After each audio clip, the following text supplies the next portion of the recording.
Magandang gabi mga boss, mga kambing, mga kabunyog. Salamat sa dumadagdag ng subscriber, no? Ang gulo-gulo. Ha, mga boss? May rally ho ngayon sa EDSA Shrine, no?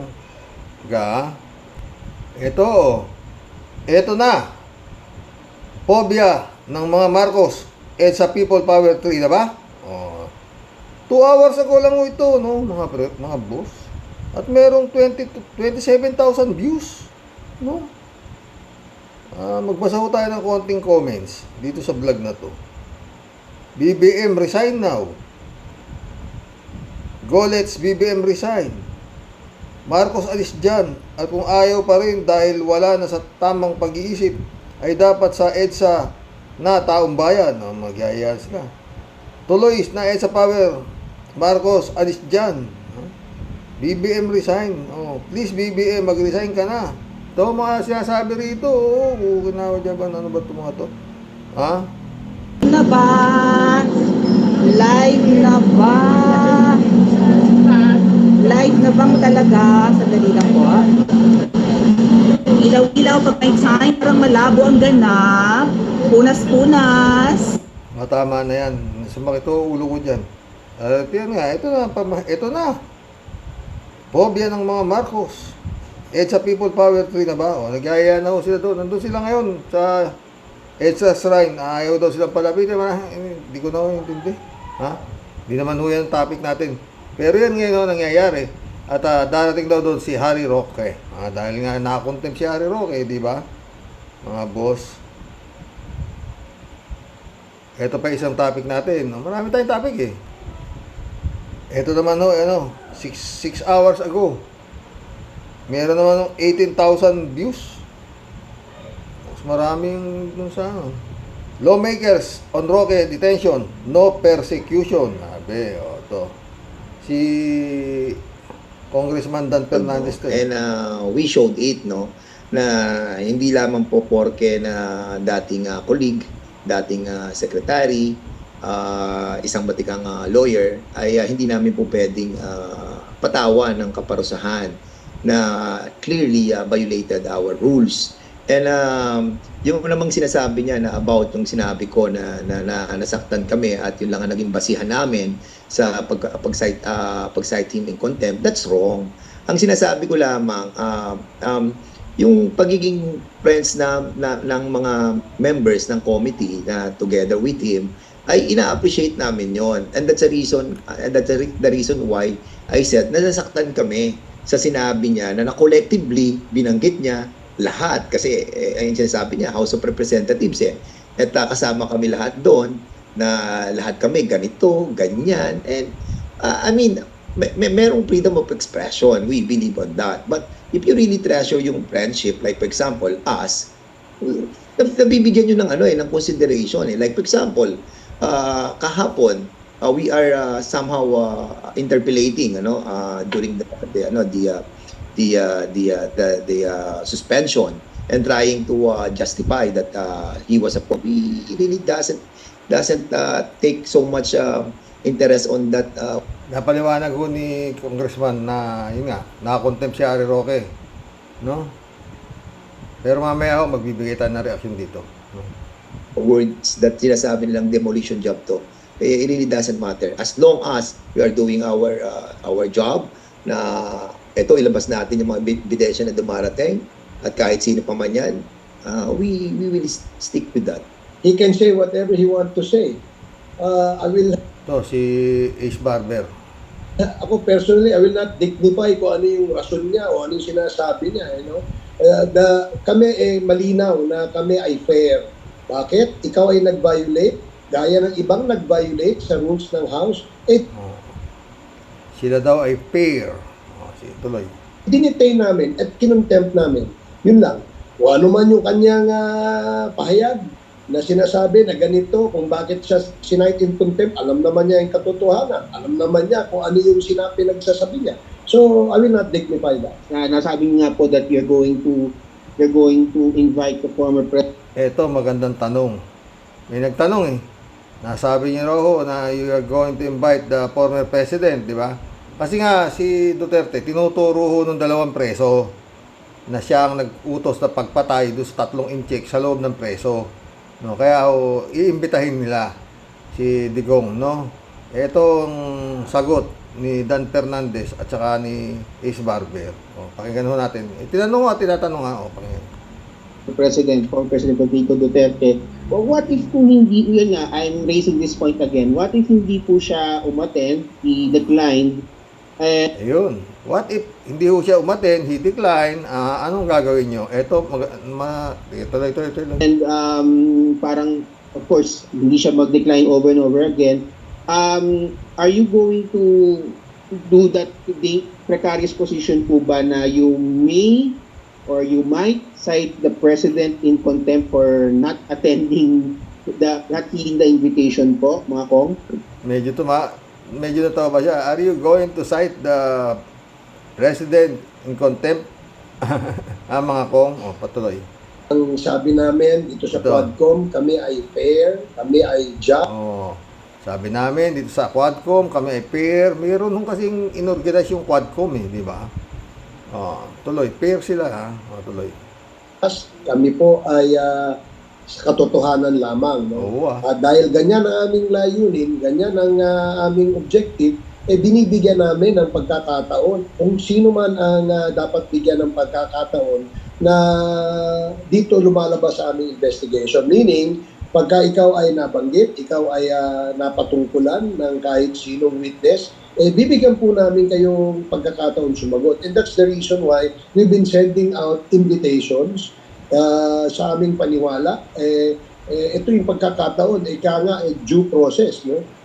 Pero kagaya sa posisyon ng ating dating Pangulo, we always extend yung courtesy sa kanya because we respect. Yun ang mabigat. Kala ko si Atras lang may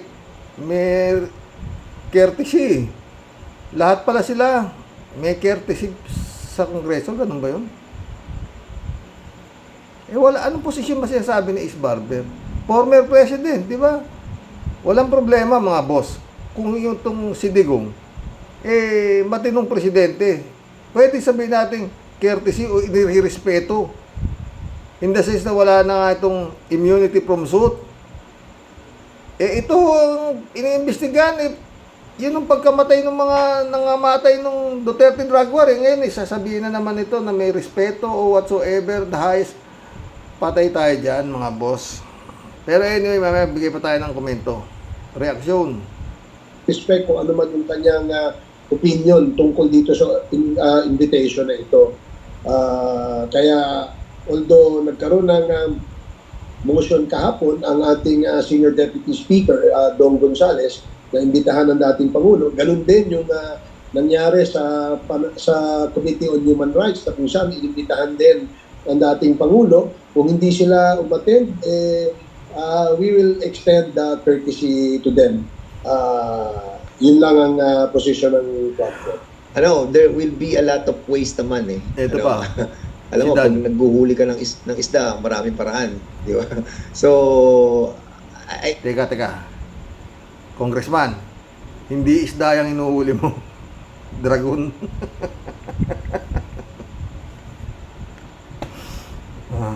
Ayon nga kay Senator Trillanes, parang head yan ng Davao Mafia. Tuloy mo, sakit ulo ko sa inyo. I think we will give the highest courtesy to the former president.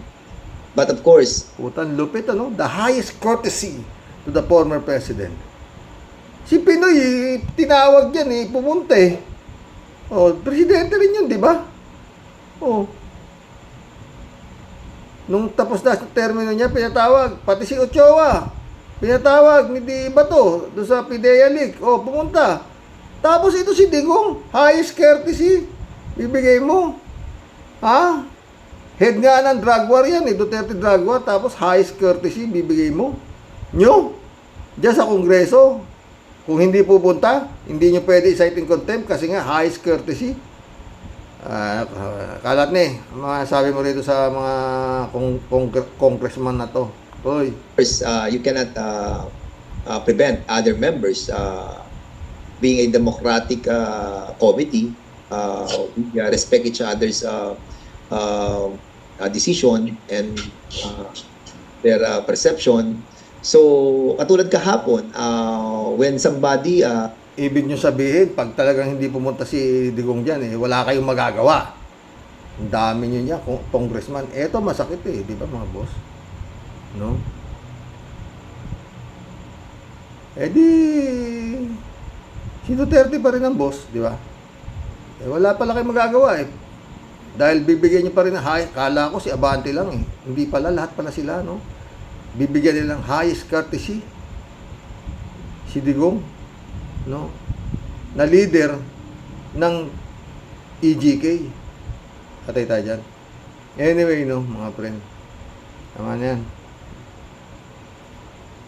Yan ang ano dun. Talagang, sana tama ako, no? Baka itong mga to, hindi nila magalaw-galaw si Digong, no? Para one time, big time na lang. Pag nandiyan na yung warrant of arrest, ibang usapan na. Diba? Wala na kaming magagawa sa'yo. Diba? Bibigyan ka namin highest courtesy. Hindi ka na namin na warrant of arrest na ito Diba? Kaya ICC na lang talaga pag-asa dito. Eto mga to, wala. Senado, Kongreso, highest courtesy pa rin ang kanilang ibinibigay kay Duterte. Patay tayo dyan. Dami natin topic, no? Paisa-isa lang naman tayo isang araw, di ba mga friend? Ito pa isa. Author criticize BP Duterte's self-authored book. Hindi naman kasi ganun lang susulat ka ng libro. Dadaan yan, ikukutuhin yan para bago ipamahagi nga sa mga kabataan na babasa niyan librong isinulat ninyo. Kung sino mang author, eto, in-interview, talagang totoong author. Hindi yun, ito si Sara, uto-autoran to Hindi naman talaga author to. Alam ko nito, boksingero tuloy. As far as your organization is concerned po, Ma'am Beverly, opo. I think you made some feedback on that, no? Na parang it's self-serving and bakit kailangan bayaran ng taxes ng mga tao ito. Let's start first with okay lang ba in principle, okay lang ba na maglimbag ng children's book in this particular case ang isang opisyal ng gobyerno kagaya ni VP Sara? Apo. Thank you for that wonderful question. Apo. Sir Peters. As an author, I will speak as an author. I think that writing is a very a skill that needs a lot of Dito, meron itong 16,000 views 10 hours ago, no? Pinamamahagi na ni Sara Duterte yung kanyang librong sinulat, no? Na isang kaibigan, no? At yun nga, sinasabi niya, meron to part 2, yung taksil na kaibigan. Kailan kaya mabasa yung libro ko? Meron ako sinulat Mamaya, yung malita buod, ikikwento ko sa inyo. Tungkol ho ito sa pare. At saka yung mag-inang, kumbaga sa taga-bukid, no? Tuloy. preparation. Mm. So, ito pong lalo na po na ang target market po ng mga ganitong uri ng libro ay bata. So, mas mataas pa po yung skill na kailangan. So, hindi po siya simple na huhugot mula sa karanasan tapos gagawa na ng libro. Hindi po ganon, no? Ang pagsusulat para sa bata. So, para sa akin po ay dapat mayroong pinamimigay niya na. Mayroong malalim na kasanayan o mataas na kasanayan sa pagsusulat ng pambata at mayroon din pong awareness sa ano na ba yung mga naisulat, ano na yung... Nakikita niyo siya, kinakausap ni Sara yung mga bata. At itong libro. Wala ka na sa DepEd. Ano ka ba? Hindi mo naman trabaho na yan. Sakit ulo talaga Duterte, no, mga friend. 10 milyon. No? Na yung mga nailimbag na mga akdang pambata na para sa mga batang Pilipino. Mm-mm. Para alam po ng author kung ano yung mga hindi pa nasusulat, ano yung kailangan masulat, at ano yung tumutugon sa pangangailangan ngayon ng kabataang Pilipino, no? Yung libro na kailangan nila ngayon. So para sa akin po itong itong example na nangyari sa atin ngayon yung ating Vice President, since wala naman po tayong wala po tayong awareness kung ano yung kanyang mga dinaanan na proseso bago siya nakapagsulat at nakapaglimbag. So yan po sana maging transparent po sa atin. Mm-mm. Yun po. Okay. Tapos po yung regarding po dun sa yung pondo na para sa distribution. So ang ibig sabihin po ng distribution sa publishing industry, ito po yung saan po dumadaloy ang mga libro upang ito ay mapunta sa kamay ng publiko. So ito po ay mga bookstores, mga tindahan, pwede rin po yung online platform, etc. etc. So para po sa akin, yung 10 milyon, kung ipapamahagi natin yung libro, no, at gagastos sa 10 milyon, ang palagay ko po ay mas may efficient na paraan upang ito ay maipamahagi. May picture pa, di ba? Namamahagi siya ng librong sinulat niya sa mga kabataan. Tapos kinakausap niya, pinapaliwanag niya yung kanyang nasulat si Loro. Loro sa ang ibon, mga ibon, no? Diyos ko. No, siguro po sumabay po tayo sa mga sa iba pang namamahagi ng mga school supplies. Di ba po, maaari pong ipasok sa loob ng, ng bag ang mga libro na ito. Pwede rin pong magbigay tayo ng soft copy para pwedeng downloadable at yung mga gagamit ng libro ang pwedeng mag-print. Di ba po? So pwede rin po yun. So marami pong paraan at yung 10 milyon, maaari po nating ilaan sa mas marami pang mga titulo, titles ng libro, mas marami pa pong copy ng libro na gawa po ng mas maraming Pilipino, no? Hindi lang ng iisang author. Okay. Pero sabi nga nung iba, kailangan ba talaga ng ng track record sa pagiging author? Kasi simple lang naman po yung unang-una, it's a children's book, ano po? And the topic umiinog sa isang ibon. Palasak, tsaka parang ano siya, ordinaryo, ganyan po, no? Opo. Minus yung, if you can read into yung later on, no, makikita yung sino ba si Sara Duterte. Yan, meron na siyang may history. bio note.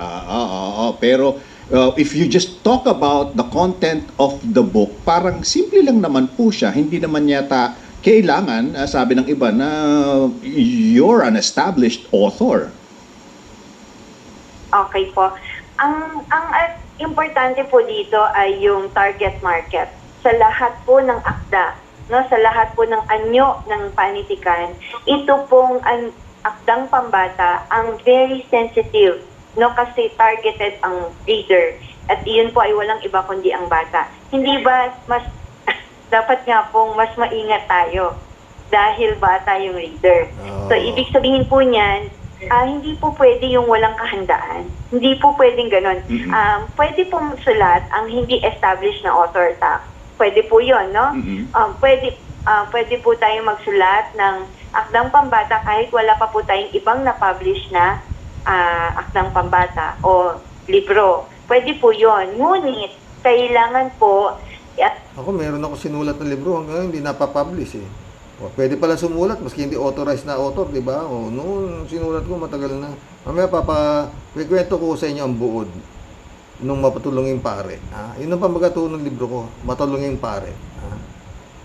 Ang akda po natin ay batay sa napakaraming pagbabasa ng akdang pambata. Nag-Google po tayo dapat ng panahon upang ito ay upang sanayin yung ating skill sa pagsusulat at pakikipag-usap sa sa target readers natin, which is the kabataan. So, hindi po siya simple, hindi po siya madali. Kailangan po talaga ng kay Sara Duterte, lahat madali.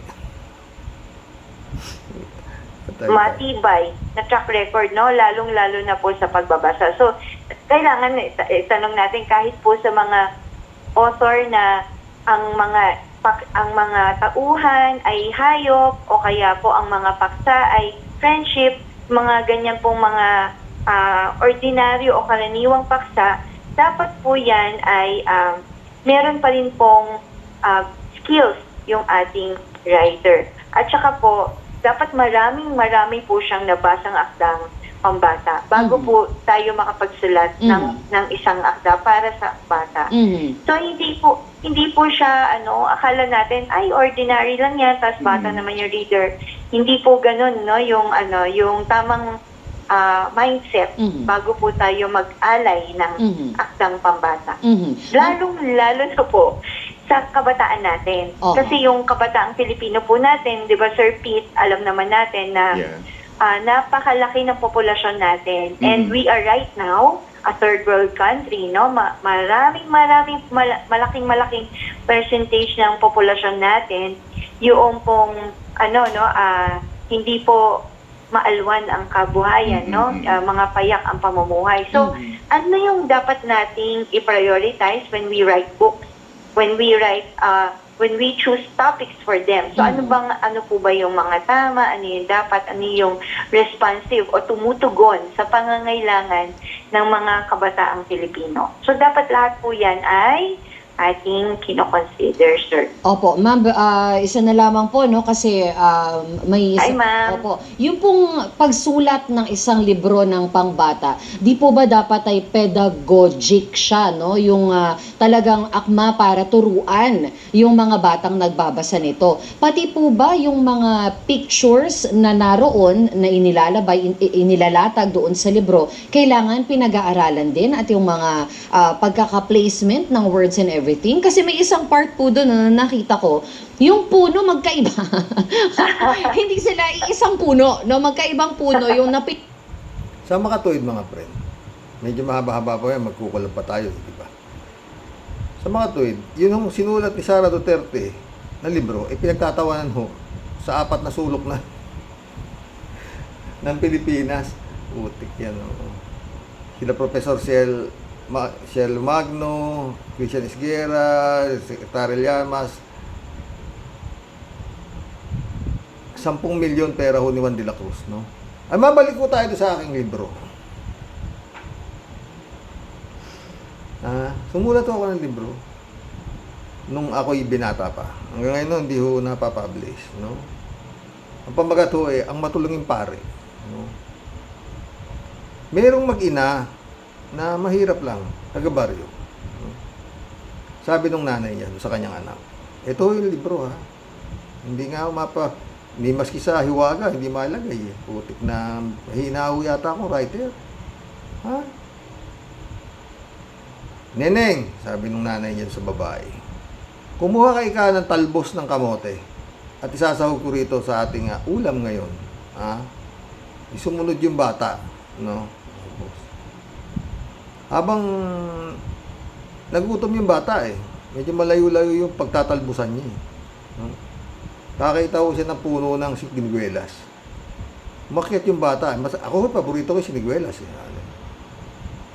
Umakyat yung bata. Nakakita siya nung pare. Nung matulungin pare. Pare ho, priest, father. Minong pare. Neng! Bumaba ka dyan at baka ka mahulog. Hindi bumaba yung bata, yung babae. Bakit ka umakyat dyan? Ay mataas-taas din yan. Baka ka papapilay. Naguto po ako, father, sabi ng bata. Huwag ka na ulit aakyat dyan, ha? Opo, father. O eto, binigyan ng pari ng bata ng pera. Pambili ng pagkain at pambili ng panty. Kasi nga, walang panty yung bata mahirap lang sila, walang pambiling panty. Di ba? Umuwi na. Sige, umuwi ka na, sabi ng pare. Umuwi na yung bata. Pag uwi ng bata, dala-dala yung talbos ng kamote. Nakita nung nanay, may pera. Nung araw ho, yun hong 200, malaki na. Itong libro ko, matagal ko na ho sinulat, hindi ma-publish. Binigyan po ako ni Father. Kasi nakita niya ako, umakyat ako sa puno ng siniguelas. Pinababa ako. Binigyan ako ng 200 piso. Pambili raw ho natin ng pagkain. At saka bumili raw ho ako ng panty. Ay, kabait naman ni Father, sabi nung nanay, no? Ngayon, nakapag-isip yung ina. Kung yung bata, binigyan ng 200, umakyat din yung nanay doon sa puno ng siniguelas. Inabangan niya yung pare. Nakita niya yung pare ngayon, parating na, eto na si father. Umakyat na yung ina. Di, pag yung pare, kita niya, hindi nandun nga, nanginginig ng siniguelas yung nanay ng bata eh.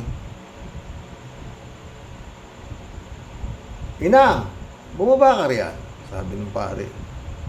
Mamaya mahulog ka dyan. O, di bumaba ni nanay, no? Bumaba nanay. Nagugutom po ako, father, eh, sabi niya. Oo, ganun ba? Eto 5 piso. Bumili ka ng blade at mag-ahit ka, masyado nang malago.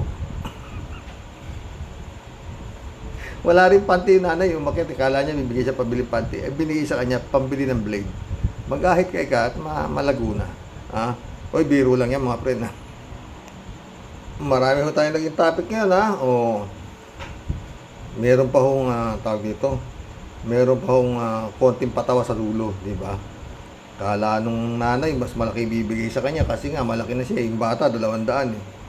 Wala 5 piso sa kanya pang ahit. Mag-collab na po tayo mga boss.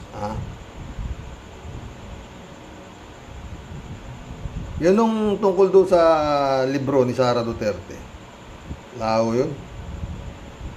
Yun yung libro ng wala nang maisip kung paano nangyayari sa kanila. Kaya kung ano na naiisip. No, mga friend, takin mo yun. Isang kaibigan. Tapos siya pala yung kaibigan. Ano yun? Wala na talaga. Susan de la Cruz. Shout out. Good evening, Karox. Stay safe. Stay safe ka din, Susan. Susan de la Cruz ulit. Yung libro daw niya about friendship. Bakit mukhang hindi friendly yung author? Totoo yan, Susan. Sumagot si David Allen Mendoza. Friendly naman po si Inday Garutay. Pero dun lang po sa mahihita sila o may pakinabang. Diba? Yun nga yun eh. Harry Roque mukhang tagilid na tagilid mga friend, no? Na ano yung kanyang kayamanan, Bukas yan natin, pero talagang daming pera ni Harry Roque, no? Alam niyo, no? Bukas, no? Roque, sabi niya. Noel Tenko, shout out. Kahit pa paano, nakakaawa din si Roque. Inaanak at law student pa niya ang nag-contempt sa kanya. Diba? Dito sa vlog ko tungkol dito sa sa contempt na yan, diba? Sabi nung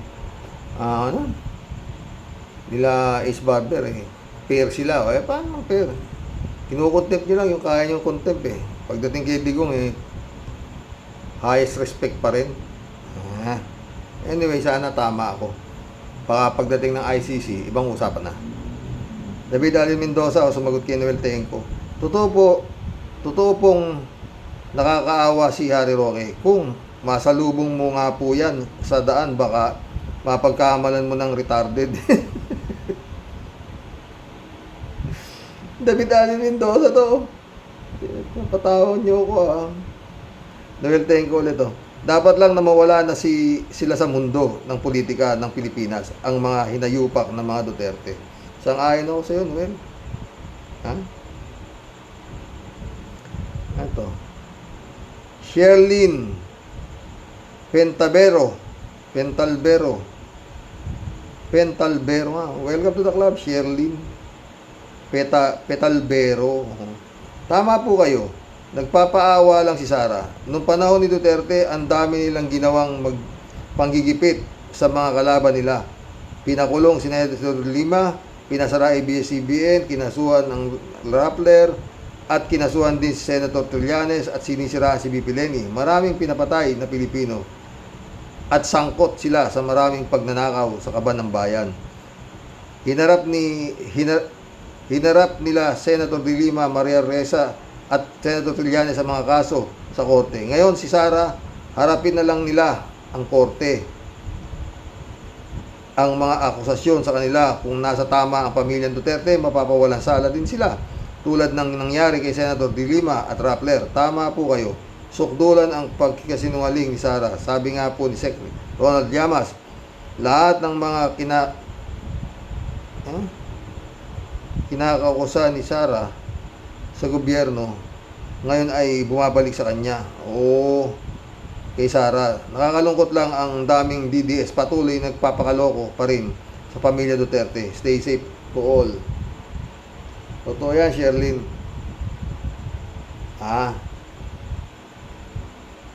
Yan nga na binabaliktad nila sila para ang ginigipit. Puta. Mga baliw. Lahat ng mga baliw, Bakit puta, para tingin ko nga, parang mga baliw na lahat di ba? Mga magmula sa supporter nila, maharliko lahat, di ba? Yan ang totoo. Kung titignan mo, di ba? Pero Leni Robredo tayo yan pinagkaya natin yung dalawa to, nag-away-away, kala yung ito sila. Grabe. Johnny B. Good, shout out. Gandang gabi, karaoke. Puro kasi nungalingan itong si Sara at nagpapaawa lang. Lagi niyang sinasabi, pinupolitika tuwing napupuna siya.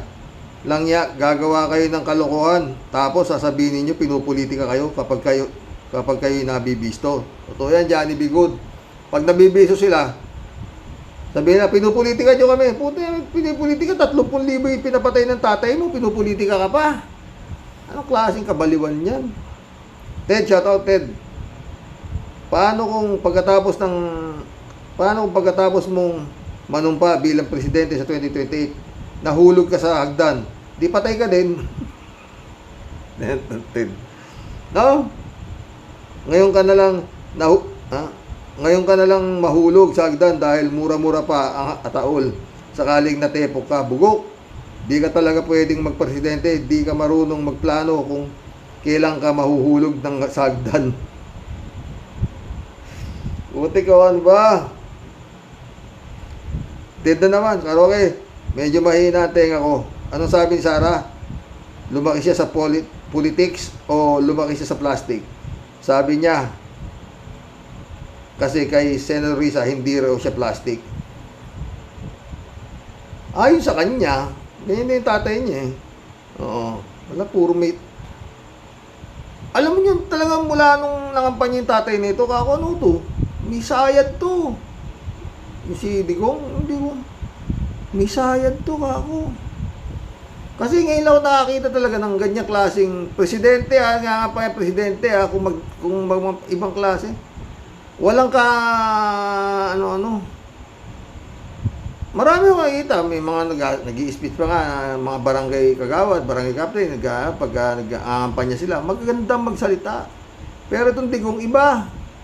Oo. Yun ang nanalo. I tell you people, don't vote for me. Yun ang salita niya Because it's gonna be bloody. Maraming kikitang purinarya. Ubusin kay papapatayin. Puro ganun daldal niya nun di ba? Kako baliw to.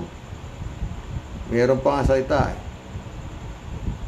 Kala mo talaga panalo siya Huwag niyo ako botosan pag hindi niyo binoto si Caldero. Gusto ko siya ang vice president ko. Sabi niya, ganun ang mga daldal ni Digong. Oo, kalahin mong nanalo. Pero dahil yan sa Ilocano, paulit-ulit ako, sinuportahan ni Amy. Dahil ngay palilibing daw yung tatay niya sa libingan ng mga bayani. Diba? David Allen Mendoza ulit. Karox, good evening po sa inyo at sa mga Rocky Warriors. Ganyan din naman ang ginawa ng ama niya kay Laila de Lima. Ginawa ng peking kaso para makakulong at manahimik sa loob ng 6 na taon. David, pero itong mga nagsasalita ngayon kay Digong, mga kinakaso kay Digong, hindi peke. Kaya huwag mo sabihin ganyan ang ginawa nila kay Laila de Lima, ginawa ng peking kaso. No? Friend, etong kay Digong, hindi ito peke, totoong kaso to. No? David doon ito. Karox, dapat po ay di na pinapansin. Yan si Fiona, kamukha ng ama niyang mukhang durian. Nonsense naman ang mga salita na nanggagaling sa bibig niya. Akala Akala ko po yung boses ng biyanan ko lang po ang ayaw kong marinig. Ngayon, pati boses ng mga dutay ay allergic na din ako. Joke lang po. Yung sa biyanan ko, love ko po yun. Ganun ba yun? Dati love ko rin tong biyanan ko eh. Pero, mukhang nalapit na akong magbago eh. Mukhang nakalimot.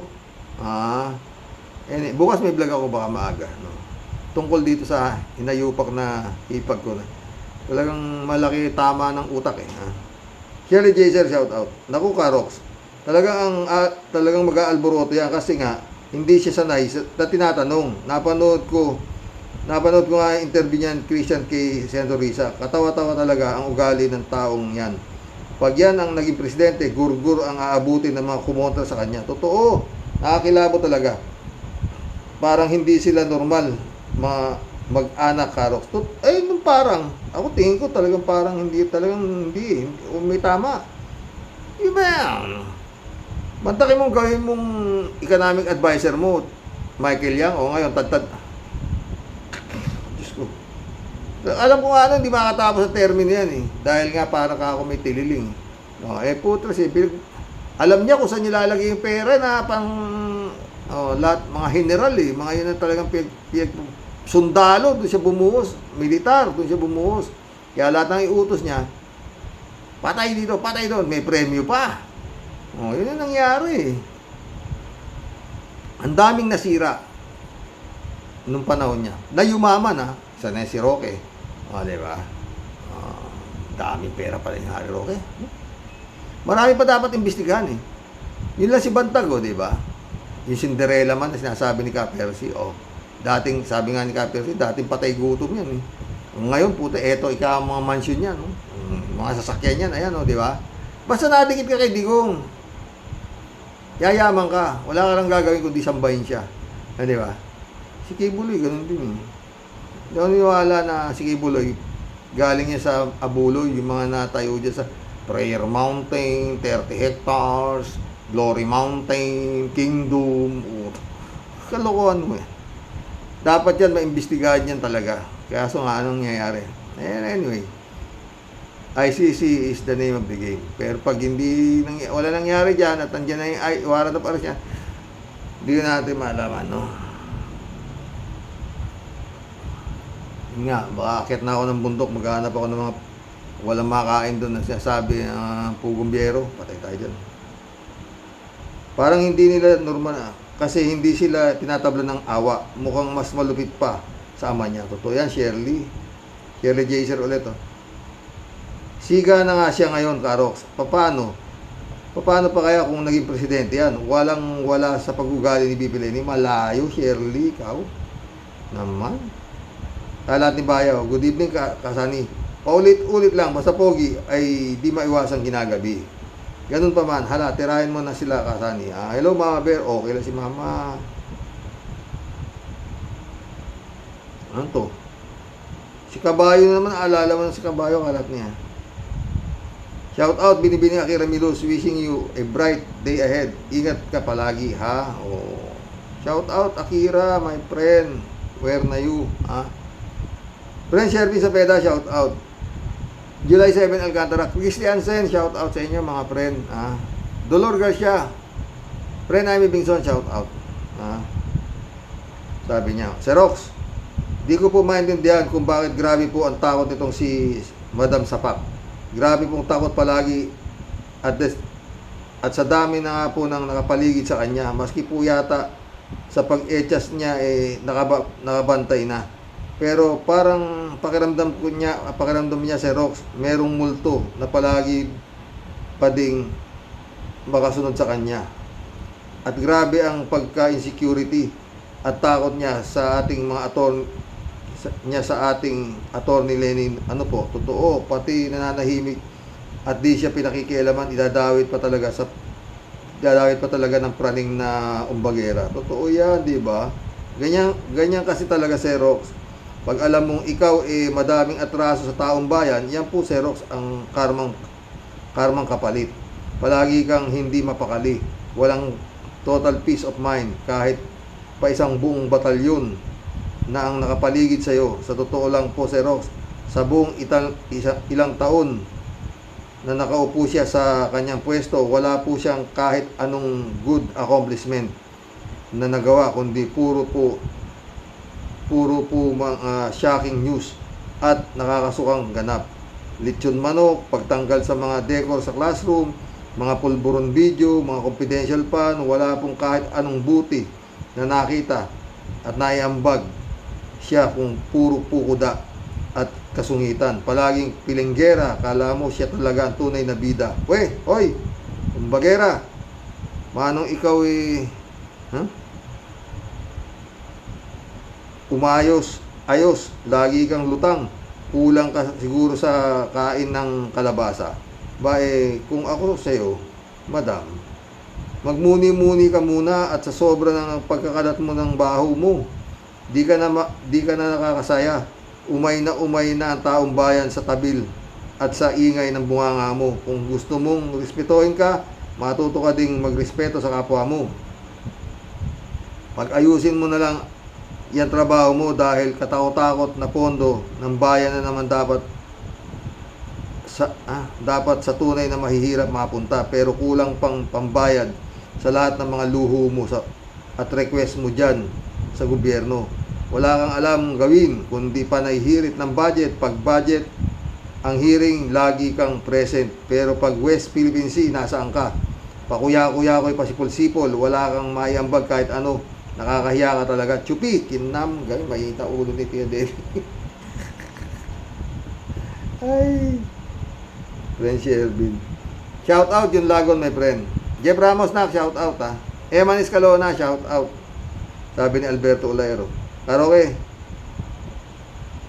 Karoke, sana matuluyan mahulog si Sara Itok Duterte Carpio sa hagdanan ng mataas. Doon siya pupulutin sa Davao Gold. Karoke, Layan. Malas talaga, di ba? Kalahin mo. Naghari. Ay, naku. Rodelia Alpilor, shout out sa Rox. Sa totoo lang, sukang-suka na ako sa butangerang yan. Ni ala sa itsura or vocabulary niya, inaasta niya. Matatakaw sa pera at kapangyarihan ng pamilyang Duterte. Pamilyang Duterte na yan. Grabe, salot ang ginawa nila sa bansa natin. Ay nako, Sara Kim. No? Sino yun? Ay nako, Sara Kim, buwisit ka sa gobyerno ni PBBM. Sige mga kabosing, marami pa tayong aabangan. Ingat po and God bless po. God bless, Rodelia. Rodelia ulit. Sinungaling kayong pagpapamilyang Duterte taning. Rodelia ulit Diyos ko po. Salamat talaga at hindi siya ang naging presidente. Kung nagkataon, Pinas at tayong bayan ang pinakakawawa. Kabanas na talaga bunganga niyan. O diba, sir, binabaliktad nila. Totoo, yun nga ang galawaan nila Sila pa kawawa Sammy AJ, shout out. Arox, designated survivor. Hay nako, pek, hindi. Hindi naguhugas. Ay, patay tayo dyan. Al Ulalia, shout out Ligas sa mga Duterte ang maitim na budhi. Malaki ang tiwala ni Fiona sa sarili niya pagdating sa kawalangyaan. Walang maganda sa asal niya. Good day sa Rox at sa mga kawarriors. God bless. God bless, Al Ulalia. Raul Villanada, shout out Greetings Kuya Rox at sa inyo may bahay. God bless the family always. God bless, Raul. Raul ulit Bumabalik ang mga sinasabi ni Santa Lustay sa kanya. May kabubuhan itong BP na to. Malaki, Raul. Malaking kabubuhan. Totoo lang. Parang yung tatay niya, akala nila matatalino sila. Matalino lang silang humawak ng tao. Di ba? Kalahin mong napasuko niya yung mga MPA, ginamit niya para killer kasama nila Motabato. Ayaw kay Motabato yan, di ba? Marilo Pabianak, shout out. Good morning po tayo at sa mga ka-warriors. Ang taas ng tiwala sa sarili, feeling niya, love na love siya ng mga Pilipino. At tila wala silang nagawa, hindi kaaya-aya. Totoo, halata talaga siya na hindi sanay sumagot ng mabilisan. nauubusan ng sasabihin. Sa tono nga po ng salita, tila batang nagmamaktol na hindi masunod ang gusto. Totoo yan, Malu. Talagang buhay ang Panginoon. Hindi niya niloob na siya ang mamuno sa ating bansa. Tila idinaan sa libro ang pagbanat at masaklap pa nga po sa taong bayan, kukunin ang pagpapagawa. Ay, maliwanag nga po na wala tayong maasahan sa mga ito. God bless us po tayo at sa mga kawalan. God bless, Malu Castro, ha? Raul Villanada ulit, oh. May libro din ako, pero tiyak hindi po pondohan ang batang umakyat sa puno ng bayabas. Patay tayo dyan! Ibig mo sabihin, author ka rin yan? Yan ang kwento ko eh. Kaya lang sa'yo sa bayabas, sa akin sa Siniguelas. Alam ni Raul Okinawa, Japan. Cassandra Daisy, oh. Puro magnanakaw ang nananalo pag-eleksyon. Kaya deserve natin lahat ng kapalpakan. Toto Kausing for Senator, gagawa siya ng batas sa anti-dynasty law. Law of presumption. Law para sa pag-divest pag may pwesto ka at iba. 3JC Hope, shout out, ha. Si Rox, ang saya-saya dyan sa Pinas. Ang daming happenings. Andyan na contempt si Haring Roque sa Congress. Andyan yung Cassandra Ong, Sheila Go na pa-deport sa Pinas from Indonesia. Andyan si Digong, ang tinuturo 2 inmates na nag-utos ng pagpatay. Ang dami pang mga ganap dyan.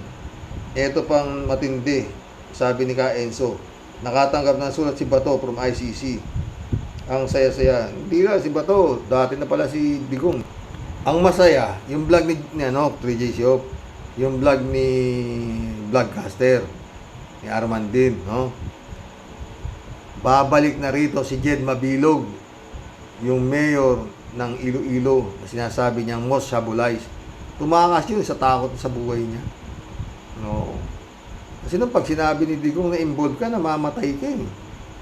Di ba yung mayor ng Tanawan, Batangas? Meron pa siyang shame campaign.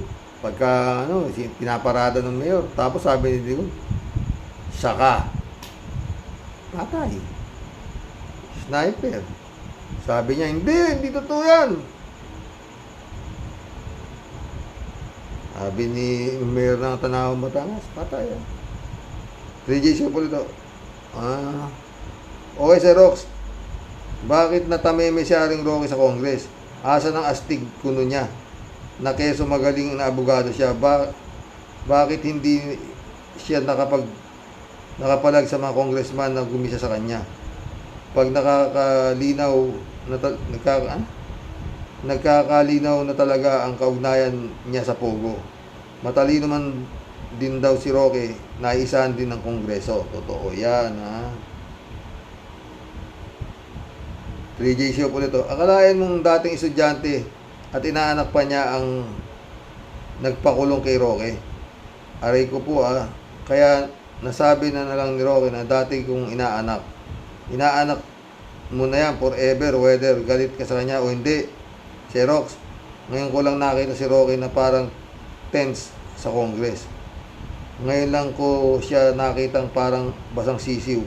Kahit gaano siya kagaling sa pagkaabogado at na walang perfect crime, di ba? Merong bulilyaso. Nagawa yung Roque na yan sa Whirlwind at Lucky South 99. Yun ang nasisilip ng Congress. Hay, nga naman, oo, Sir Rox. Matalino man ang matching na paglalalangan din. Totoo yan. Kala niya nga, lusot na lusot. Buti nga may nakatakas di ba? Kung hindi, wala. Tuloy-tuloy ang ligaya ni Harry Roque. 3J Show po ito. Ito naman si Sarah. Emote na emote dahil sa kanyang 2025 budget. Natatakot na yan na baka di siya makuha yung buo ng 2 bilyon piso. Yan nga ang ko dyan, 3J Show. Pag yan ay nakakuha niya, yung kanyang hinihinging budget, tabla-tabla na tayo. Kagaguhan na. Oo. Baka yun nga, maghanap na lang ako ng ibang content.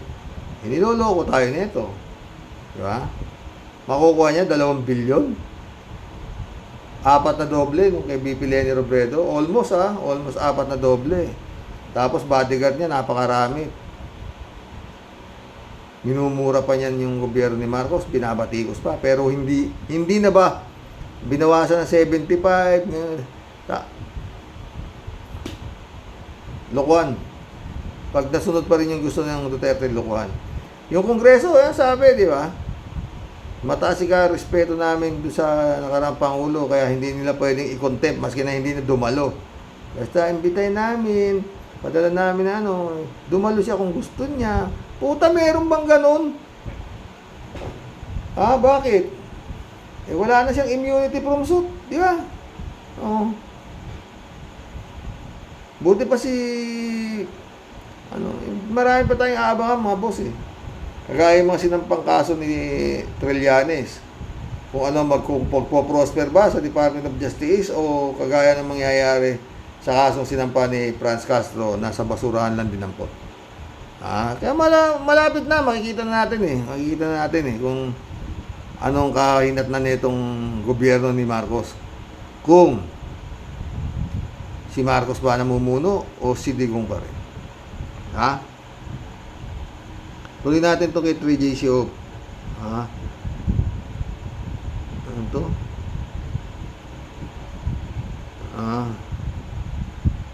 Natatakot ang babaeng yan na mabawasan ang kanyang datong. Eto pa, kinakabahan na rin siya dahil may ugong-ugong na impeach siya.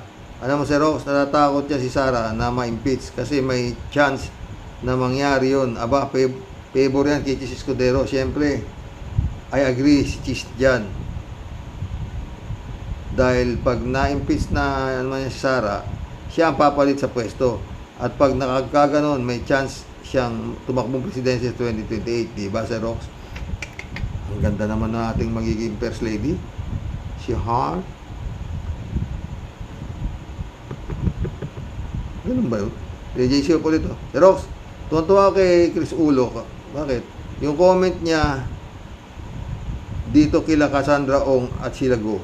Mabuti pa raw na yung mga tumatakas sa batas sa Pinas nahuhuli sa ibang bansa. Tulad nila Cassandra Tebes. Tulad ni Cassandra nga. At si Tebes, samantalang yung nasa Pinas na mismo, hindi mahuli-huli gaya ni Kibbs. Totoo nga naman. Totoo naman yun, di ba? DJ Shop ulit paano na si Bato de la Rosa niyan, si Rox? Malapit na ang Pasko. Saka pag siya magbibiyahe sa Europa, imbitado kasi siya sa ICC na doon magpasko. Social ang damuho, totoo. Pero kung dyan, sasama si Kimo. Reynaldo Gonzalez, shoutout. Aba, si Miss No Comment, naging more comments. Kaya kayo naka-quad kayo, promotor ng Death Squad. Jaime, shoutout Jaime. Tama sabi ng tatay niyang ulul. Pareho nga silang mag-ama. Parehong baligtad ang utak. Kung ano ang sasabihin, kabaligtaran sa katotohanan. I hate drugs pero number 1 drug lord. Di ba? Ganun nga nangyari. Kaya nga sabi nitong si Digong, bago ng eleksyon, gusto ko bago ako sa pwesto, makakita ng magandang malinis na eleksyon. Subukan ninyo mandaya. Padalang ko kayo pulis. Puta, kakapatay tayo. Wala na, tapos sa eleksyon. Sinabi na niya di ba? Ito naman to si Glenchong. Pag natalo si Bongbong Ega, lalabas ang tao sa kalye. Nandaya si Leni. Patay! Sabi ko, puta na ako. Wala ka pa napanalo si BP Leni. Pag nanalo, nandaya na agad. Wala pa. Ewan ko, puta. Kaya puros. Wala, ewan ko. Jaime ulit Ulul ka, Sara. Security pa lang ang kinuha sa'yo, nagwawala ka na. Paano pa yung presidency ang di mo makuha? Baka habulin mo ang pilukan ni Roque. Diba? Jaime ulit Hoy Sara, kung wala ang pangalan mo at picture mo sa children's book, hindi mo ipamimigay yan. Kung gusto mong gawing 20 million, pero ibang picture lalagay, picture ni Gadon. Jaime, tindi rin, no? Jaime ulit, oh. Sarang ulul sa susunod na book na isusulat mo, love story naman, yung true of life. Yung true of life, love story ni Roque at ni A.R. de la Serna. Parang sa panahon ng mga kaharian, ang setting, ispadahan sila. Patay tayo dyan. Jaime ulit, oh. Sara, sumulat ka ng story na tungkol sa sports para sa mga high school student. Gawin mo yung glory story ng basketballistang nanapak at yung mayor na nanuntok si sports na boxing, diba? Ay, may ulit, Karox, siguro na polio ang utak ni Sara nung bata siya. Kasi hindi na lumaki ang utak surot.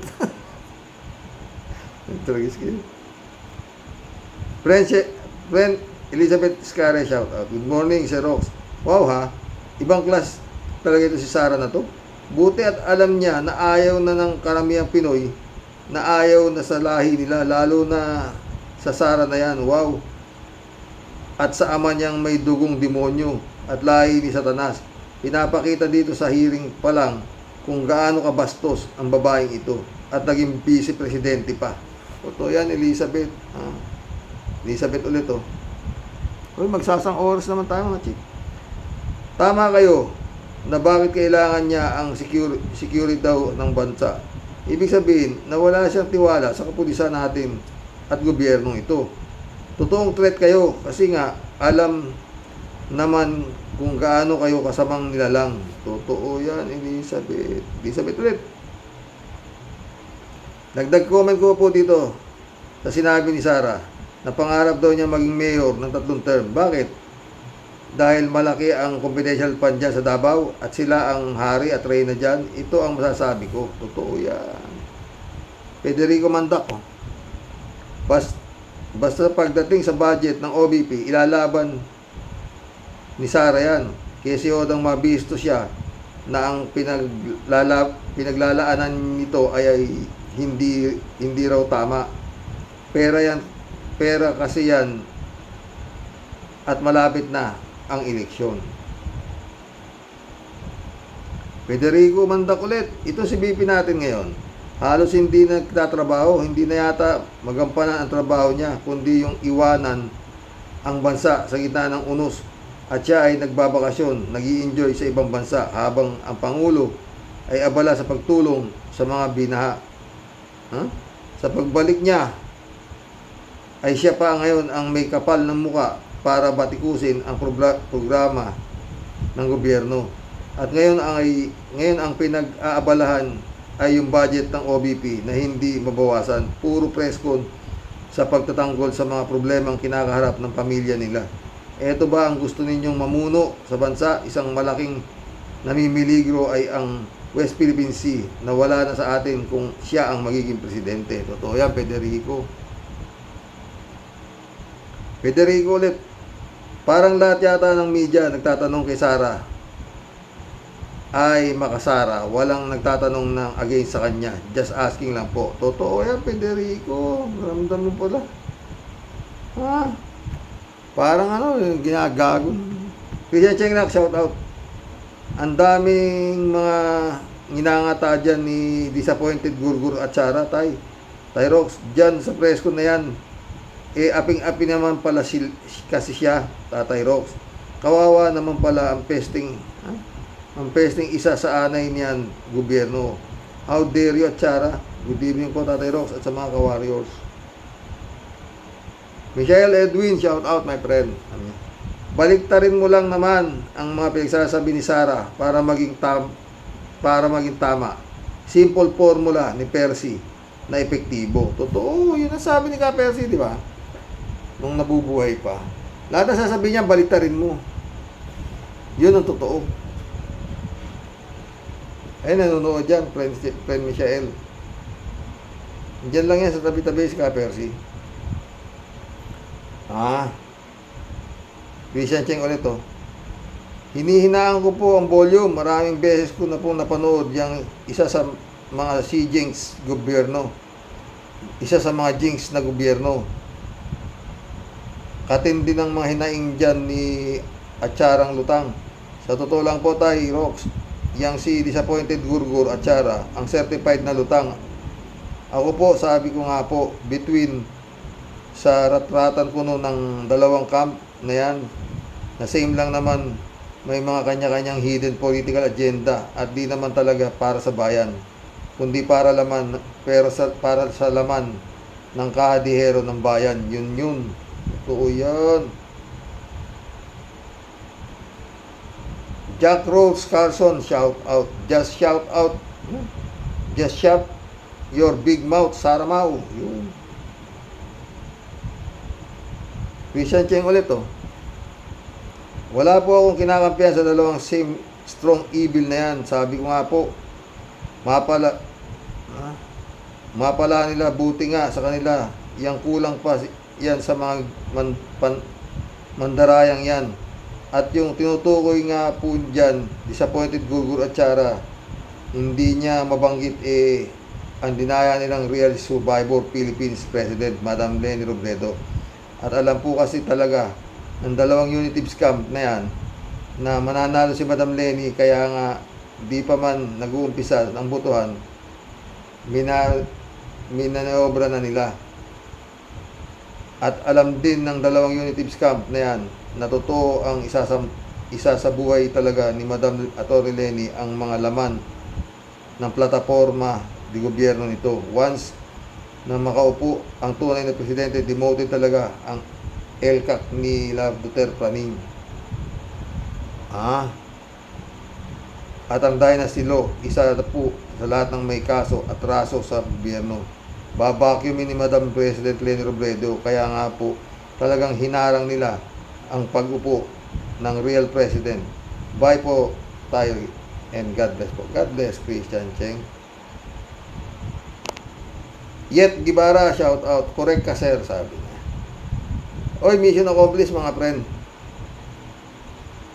Hanggang bukas po muli. Sana nasiyang kayo sa napag-usapan natin ngayong gabi, no? Marami naman tayo naging topic, di ba? Oo. Kailangan may rally pa sa Diwa. No? Saan to? Doon sa EDSA Shrine. Puta, mga gago, mga ewan ko. Good night mga boss. God bless. Hanggang bukas po muli, no? Mag-comment po kayo dito sa ating dami natin tinalakay. Yung nag-rally mga baliw sa EDSA Shrine. Hindi naman sila pinayagan, doon lang sila sa tulay. Ako kung lalago pa yan. Tingnan ko, papanorin ko kung tutuloy dahil nandiyan daw si Harry Shoque, no? Tapos yung kongreso na mataas pa rin ang pagtingin nila doon sa kriminal na sa ICC na. At ba isa, tsaka yung libro sinulat ni Sarah. Yun yung libro ko, joke lang po yun. Magandang gabi po mga boss.